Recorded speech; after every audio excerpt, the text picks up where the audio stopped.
उसने कहा कि मैं कभी किसी को दर्शन नहीं दूंगा, मैं अपने वास्तविक रूप में कभी नहीं आऊंगा, तो मेरा भेद मत बताना और सारे संसार को संभाल। तब दुर्गा ने कहा कि आप अच्छी बात करते हो, मैं एक औरत और इतने बड़े 21 ब्रह्मांड को कैसे संभालूंगी। अब मैं फंस गई आपके कितने नाच नचाले, तो कैसे संभाल पाऊंगी मैं। तब उसने कहा था कि तू चिंता मत कर, सब कुछ मैं करूंगा, पर करूंगा गुप्त रूप से, किसी को पता नहीं लगने दूंगा। आकाशवाणी की इस काल ने कि दुर्गा इनका विवाह कर। तब दुर्गा ने देवी जी ने अपने मुख से, अपने वचन से 3 पुत्रियां उत्पन्न की और समुद्र में छुपा दिया। उसने सारा बता दिया काल ने, इनको समुद्र में छुपा दे जाके अपनी शक्ति से अचेत करके। और उधर से मैं सारी व्यवस्था करता हूं वहां पर। इस काल ने एक पर्वत रखा, उसके चारों तरफ शेषनाग लपेट दिया और कहा 3 पुत्रों को भेज दिए, उस सागर मंथन करें। अब तीनों वहां पर गए। दुर्गा ने बता दिया कि जाओ सागर मंथन करो, वहां सारी व्यवस्था मिलेगी। इन्होंने जो ही वो पकड़ के लाए, तो कब बहाना था, अपने आप घूम रहा था, सारा कुछ बहाना था। तो उसमें से 3 लड़कियां निकली।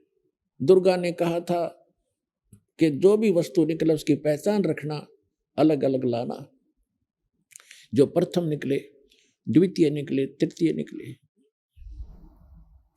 उनको याद रखना कौन सी पहले, कौन सी दूसरी, कौन सी वस्तु तीसरी बार आई। तो 3 लड़कियां आई, वो फंक्शन अपने आप बंद हो गया, नहीं चला। वो समझ गए कि बस यही मिलना था। वापस आ गए, अलग अलग लड़कियों को साथ लेकर के माँ से बताया कि ये प्रथम निकली थी, ये द्वितीय निकली थी, ये तृतीय निकली थी। इसी प्रकार इन 3 पुत्रों का जन्म हुआ था। प्रथम ब्रह्मा का हुआ था, दूसरा विष्णु का हुआ था, दुर्गा और इस काल के संयोग से, और तीसरा शंकर का हुआ था। तब दुर्गा ने कहा कि जो प्रथम निकली थी उसका नाम सावित्री रखा और ब्रह्मा से विवाह कर दिया। वहां कोई बारात नहीं थी उस समय। पुण्यात्माओं कुछ ध्यान देना दास के वचनों पर। जिस समय ब्रह्मा और विष्णु का विवाह हुआ, शिव का विवाह हुआ, वहां बारात नहीं थी। माँ ने कह दिया यह लड़की बेटा तेरे ब्याह दी, हो गया ब्याह। ऐसे दूसरी का नाम लक्ष्मी रखा और विष्णु से शादी कर दी जो दूसरी बार निकली थी, और तीसरी बार जो निकली थी सबसे लास्ट में, वो शंकर से ब्याह दी। अब जो हम ड्रामा करते हैं ये हम भगवान के विधान के विरुद्ध करते हैं। बारात ले लेना, नाचना और कूदना और फंड करना। तो यहाँ से फिर इस काल भगवान की सृष्टि प्रारंभ हुई, सुर असुर उत्पन्न हुए। आगे फिर चलकर ये पूरा ब्रह्मांड, ये पृथ्वी सृष्टि से भर गई।